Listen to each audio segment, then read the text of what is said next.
96லேருந்து 97% என்ன இருக்குது? கடல் நீர். சரியா?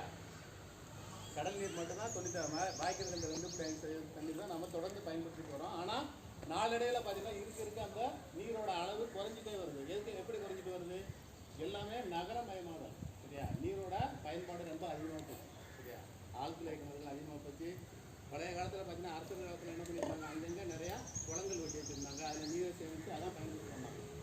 இப்போ அதிக அளவு குளங்கள் உள்ள மாவட்டம் இருக்குது. ஏரிகள் குளங்கள் உள்ள மாவட்டம் படிச்சிருப்பீங்க.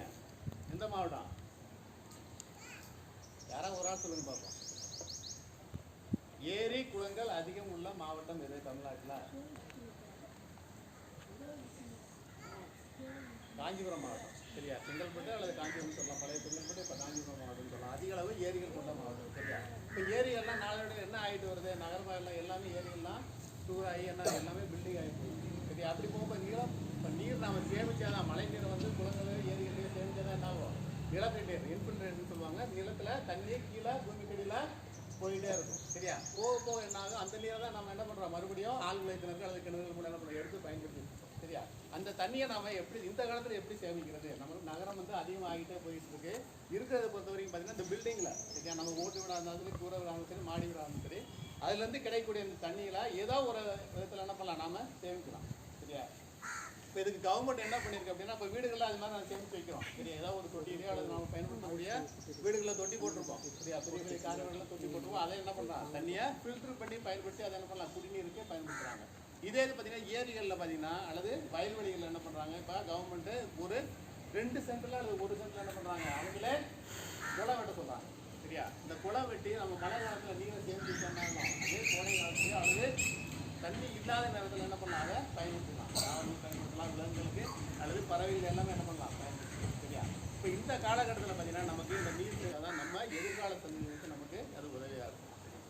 இப்போ நமக்கு பார்த்தீங்கன்னா லாஸ்ட் ஒரு 5 மாதமா 4 மாதம் அப்புறம் டிசம்பருக்கு அப்புறம் மழை சுத்தமாக இல்லை.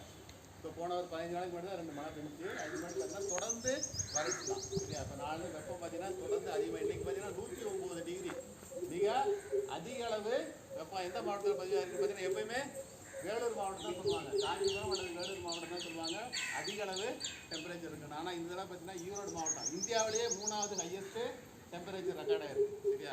த்ரூஅவுட் இந்தியா முழுவதுமே 3வது அதிகப்படியாக ஈரோடு மாவட்டம் இருக்குது. அந்தளவு பார்த்தீங்கன்னா வெப்பநிலை அதிகமாக போயிட்டு இருக்குது. சரியா?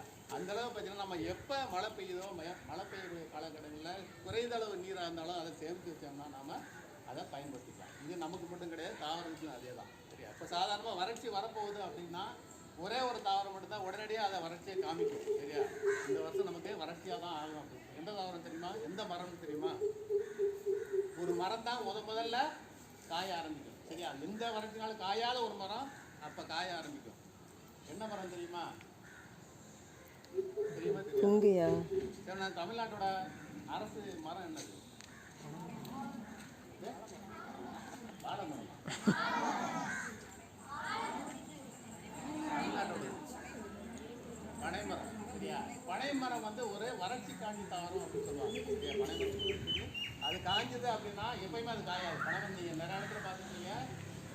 பனைமரம் எப்பயுமே காயாது. எப்போ அது காய ஆரம்பிக்கிறதோ அதை காய ஆரம்பிச்சோன்னா அந்த வருஷம் நமக்கு கண்டிப்பாக வறட்சி இருக்காது. அதனால் பார்த்தீங்கன்னா வறட்சி காண்டி தாவரம் அப்படின்னு சொல்லுவாங்க. சரியா? இப்போ இதெல்லாம் ஜென்ரலாக சொல்கிறது தான். இதில் நீங்கள் பண்ணக்கூடியது என்ன அப்படின்னு பார்த்தோம்னா மழை பெய்யக்கூடிய காரணங்களாக வீடுகளில் இருந்து வரக்கூடிய தண்ணீர் ஓடானது ஆடி விடாது வரக்கூடிய தண்ணீரை ஒரு சிறிய தொட்டிலையோ அல்லது பெரிய தொட்டிலையோ சேமித்து வச்சு அதை மறுபடியும் நீங்கள் பயன்படுத்துங்க. அது இல்லாமல் நம்ம கிரவுண்ட் வாட்டர், அதாவது நிலத்தடி நீரை பெருக்கிறதுக்கு நம்மளால் என்ன முடியுமோ அதை செய்யுங்க. இன்னொன்று பார்த்தீங்கன்னா நம்ம தண்ணீரை வேஸ்ட் பண்ணணும். சரியா? வீடுகளில் பயன்படுத்துகிற தண்ணீராக இருந்தாலும் அதை மறுபடியும் மறுசுழற்சி, அதாவது ஏதோ ஒரு இடத்துல வீடுகளில் பாத்திரம் கலவரமாக ஏதோ ஒரு மரத்துக்கோ செடிக்கோ போகிற மாதிரி நான் இப்போ சாதாரண ஒரு மரம் வச்சோம் அப்படின்னா 1 வருஷம் 2 வருஷம் நம்ம தண்ணி ஊற்றிட்டு தான் இருக்கும். ஏன்? அந்த வேர் கீழே இறங்குறது வரைக்கும் தான். சரியா? இப்போ நிலத்தடி நீர் எந்த லெவலில் இருக்கோ இப்போ நம்ம இந்த மரத்துக்குலாம் நம்ம தண்ணி ஊற்ற தேவையில்லை. அது எப்படி தண்ணி எடுத்துக்குது? நிலத்தடி நீர் தண்ணி அது வேர் ரொம்ப ஆழம். எந்த இடத்துல தண்ணி இருக்கோ அந்த இடத்து வரைக்கும் வேர் போயிடும். சரியா? ஆரம்ப காலகட்டத்தில் ஒரு 2 அல்லது 3 வருஷம் தான் நம்ம என்ன பண்ணுறோம்? தண்ணி ஊற்றணும். சரி, அந்த மாதிரி தான் நாம் பெய்யக்கூடிய மழை எந்த அளவாக இருந்தாலும் சரி அதை சிறு சேமித்து நம்ம வருங்கால சந்ததிக்கு அதை பயன்படுத்துகிற மாதிரி நம்ம இதை நீங்கள் உங்கள் வீட்டில் சொல்லுங்கள். நீங்களும் அதை பின்பற்றுங்க. நன்றி.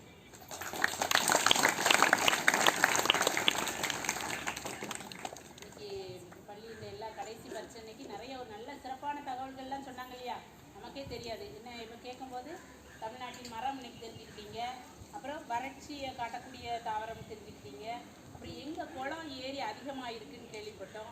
அப்புறம் சொன்னாங்க பார்த்தீங்களா, அந்த தண்ணி எப்படிலாம் நம்ம சேமிச்சுக்கிடணும். அப்போ நிறைய நல்ல விஷயங்கள் இந்த விஷயத்தில் இந்த பள்ளிக்கூடத்துக்கு வந்தால் தான் உங்களுக்கு இந்த மாதிரி செய்திகள்லாம் நம்மளுக்கு கிடைக்கும். அதனால் இந்த ஆசிரியர்கள் சொல்கிறதெல்லாம் நம்ம கேட்டு இதை உங்கள் வீட்லேயும் உங்கள் சகோதர சகோதரிகளுக்கெல்லாம் சொல்லி உங்களுடைய தலைமுறையில் அப்போ மரம் என்ன செய்யணும், மரம் வளர்க்கணுமா? மரம் வளர்த்தாதான் நமக்கு வந்து மழை வரும். மழை வந்தால் நமக்கு வறட்சி குறையும். அப்போ நம்ம மாவட்டமும் நல்லா செழிப்பாக இருக்கும் அப்படிங்கிற விஷயத்தை நீங்கள் தெரிஞ்சுக்கிட்டீங்க.